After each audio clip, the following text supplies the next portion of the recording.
Clement Manyathela Show.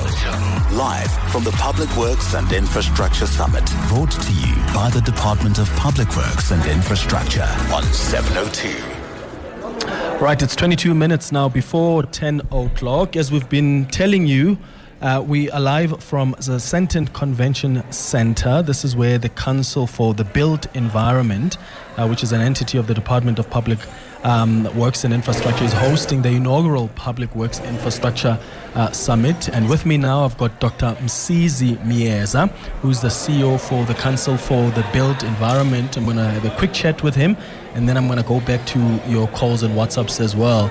Dr Myeza, thank you so much for making time for us. Good morning. Good morning, Clement. Thank you for the opportunity. So this is the first ever Public Works and Infrastructure Summit. What necessitated the hosting of such a conference? What are you hoping to achieve? No, I think it's been long coming because you'll recall in 2022, President Ramaphosa spoke about the country's inability to execute infrastructure because we lack required skills, especially in the built environment. So when Minister Dean McPherson made a statement or an address in Parliament about turning South Africa into a construction site, our view was, as a built environment, which is a regulator of the professions in the built environment, what should be our contribution? We then conceptualized this idea that perhaps there is a need for us to convene the industry to say, let's move away from the slogan and say, in order for you to execute infrastructure and drive investment as per the President's announcement and turn South Africa into a construction site, we must speak from the same baseline, i.e.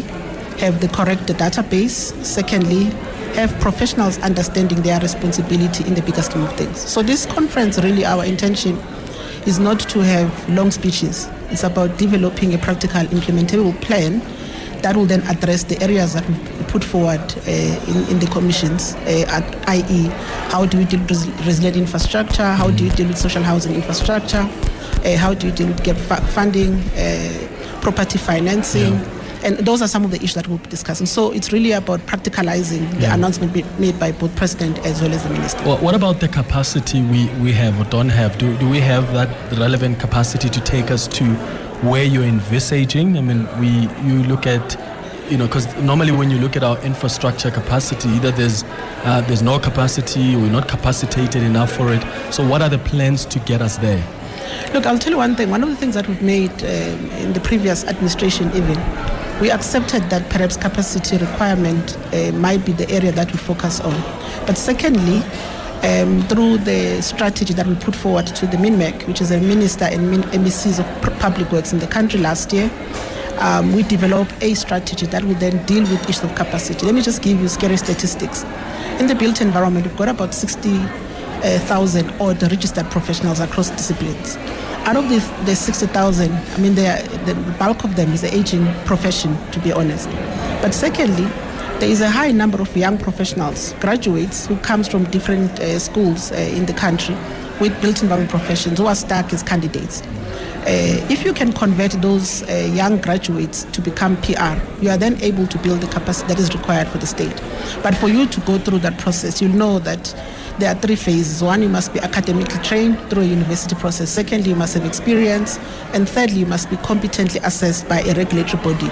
And I think that's a longer process. Usually, I mean, if I were to give you an example, to become a PR eng or a PR civil engineer, it takes about 10 years of investment. Because if you start investing from grade 11, for you to become a professionally registered person, you actually need to invest 10 years. Are those professions here? Professionals? We're very intentional about who we invite. The professionals are here. All right. So we'll be hearing from them. Great. Dr. Msizi Myeza, thank you so much for making time for us as the CEO for the Council for the Built Environment.